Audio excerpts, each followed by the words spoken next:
There are men in baseball who choose their words carefully. Barry Bonds is not one of them. When the greatest home run hitter in baseball history sits down and says, openly and without hesitation, "That's why I can't beat Shohei," the baseball world stops. Not because it's surprising that someone would praise Ohtani. Everyone praises Ohtani. But because Barry Bonds does not say things like that. Not about anyone. Not easily. Not unless he means it completely. And yet, he said it. What led Bonds to make that statement? What did he see in Ohtani, and more importantly, what did he see in Juan Soto's return to the Mets, that made him draw this comparison? And what exactly did Soto say in that press conference that left even Mets owner Steve Cohen visibly stunned? This is not a story about statistics. This is a story about the difference between greatness and something beyond greatness. And Barry Bonds, of all people, is the one who explained it best. To understand why Bonds made his comment, you have to understand the context in which it was made. Bonds was speaking during a media session tied to a baseball event in early 2025. The conversation had drifted, as it often does, toward the question that dominates modern baseball: how do you evaluate Shohei Ohtani? Is he the greatest player alive? Is he the greatest of all time? Bonds, who has never been shy about defending his own legacy, gave an answer that no one expected. He didn't argue. He didn't deflect. He said, plainly, that Ohtani operates on a plane that he himself never reached. Not because of the numbers. Not because of the two-way ability. But because of how Ohtani approaches the game at a human level, the discipline, the consistency, the complete absence of ego in the way he carries himself. That's why I can't beat Shohei, Bonds said. What he does every day, not just on the field, that's different from anything I ever did. For a man who defined his entire career through dominance and competition, those words carry enormous weight. They are not false modesty. Bonds doesn't do false modesty. They are the honest assessment of a legend who watched Ohtani up close and recognized something he could not match. But what exactly is that something? And how does Juan Soto's highly publicized return to the Mets fit into Bonds' thinking? Bonds' observation is not about statistics. It never was. What Bonds identified in Ohtani is something that scouts call the daily standard, the level at which a player operates not during games, not during practice, but during every single hour of every single day. Ohtani's preparation has become the subject of genuine awe among people who have been around elite athletes their entire careers. The diet protocols, the sleep schedules, the way he structures his body's recovery cycles between pitching and hitting, these are not the habits of someone chasing greatness. These are the habits of someone who redefined what greatness even means. Bonds recognized this because he lived a version of it himself. During his peak years in San Francisco, Bonds was meticulous about his body in ways that most of his contemporaries were not. He understood the connection between preparation and performance long before it became mainstream thinking in professional sports. But even Bonds, by his own admission, did not take it as far as Ohtani has. Ohtani does not treat rest as a luxury. He treats it as a performance tool. He does not treat nutrition as a preference. He treats it as engineering. Every gram of protein, every hour of sleep, every mobility session, these are inputs in a system that Ohtani has been refining since high school.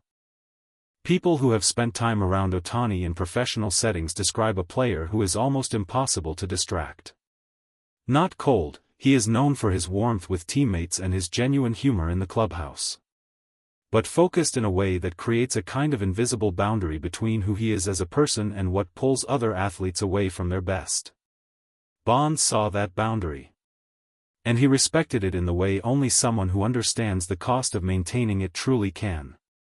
That's what separates him, Bonds said. It's not what he does on the field. It's what he does when no one's watching. Juan Soto's return to the New York Mets in 2025 was one of the most anticipated storylines of the season. Soto had signed one of the largest contracts in the history of professional sports. The pressure surrounding him was immense, not just from fans and media, but from ownership itself. Mets owner Steve Cohen had invested not just money but public credibility in Soto's ability to anchor a championship roster. So when Soto stepped in front of the media at spring training, everyone expected the standard script. Gratitude.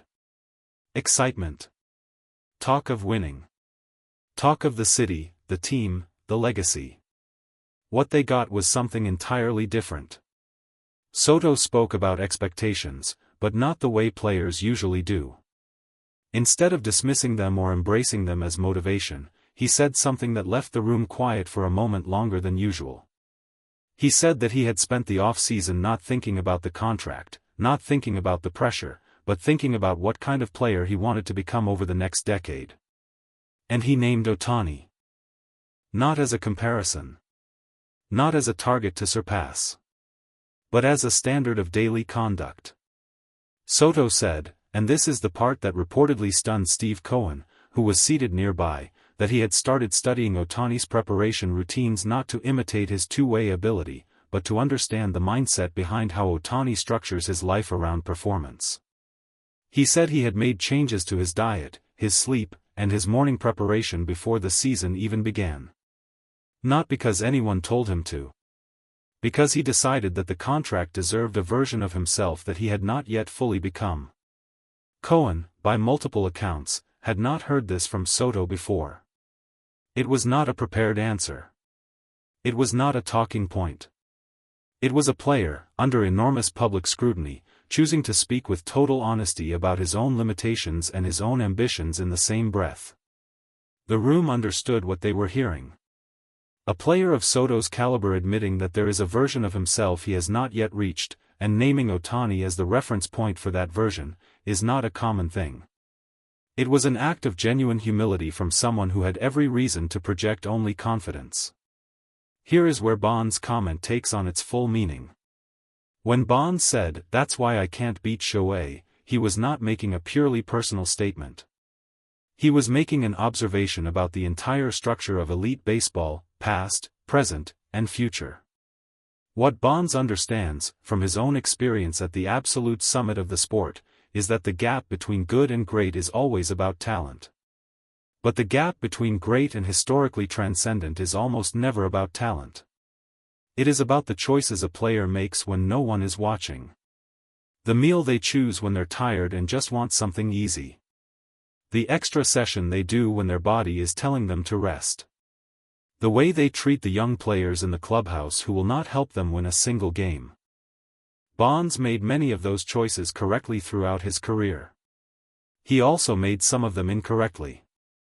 And he is honest enough, now, to recognize the difference. What he sees in Ohtani is a player who makes those invisible choices correctly at a rate that he himself never consistently achieved. And what he sees in Soto's statement is a player who is beginning to understand the importance of those choices in a way that many players never do, not even after long careers. Bond's comment was not about statistics. It was not about home runs or contract sizes or batting averages. It was about the daily standard that separates players who are remembered from players who are studied. Ohtani is studied. What Bonds is really asking, without quite saying it in these terms, is a question that applies to every young player in professional baseball today. When you are surrounded by talent, when you are paid generously, when the organization believes in you and the city wants you to succeed, what do you do with the time that no one is watching? Do you approach your preparation with the same intensity that you bring to the plate in a game that matters? Do you make your diet choices based on performance or preference? Do you go to bed thinking about what tomorrow's preparation requires, or do you go to bed thinking about what you accomplished today? Ohtani's answer to these questions, every single day, is the reason Barry Bonds, one of the most competitive human beings in the history of the sport, sat down in front of cameras and said, without embarrassment, that Ohtani operates on a level he never reached. Soto's statement at spring training suggests that he is beginning to ask himself the same question seriously. Not performatively. Not for the press. But in the quiet moments of an off-season where he could have done anything, and chose to study a player who treats every day as a system to be optimized. That is the story beneath the story. Not the contract. Not the homecoming. Not the rivalry between past and present greatness. The real story is what a player decides to become when they finally understand what the very best are actually doing, and then decide to do it themselves. Bonds saw it. Soto is reaching for it.